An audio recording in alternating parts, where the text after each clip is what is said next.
எல்லோருக்கும் வணக்கம். Welcome to செயல் டிவி புகழ் யூடியூப் சேனல். 2024 டிசம்பர் 31 இன்னைக்கு இந்த வருஷத்தோட ரொம்ப கடைசி நாள்ல இருக்கும். என்னை பொறுத்த வரைக்கும் இந்த வருஷம் மிக முக்கியமான வருஷம் அப்படிங்கறதுல முக்கியமான தாட் ப்ராசஸ் எனக்கு உடன்பாடு இருக்கு.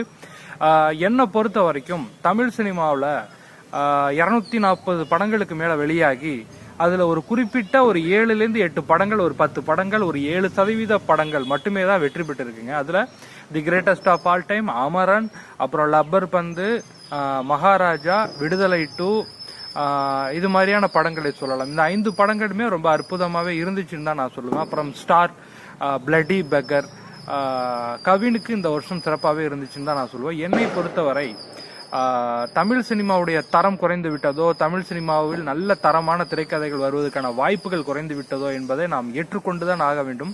டைரக்டர்களுக்கும் நடிகர்களுக்கும் காமெடி நடிகர்களுக்கும் பஞ்சம் உள்ளது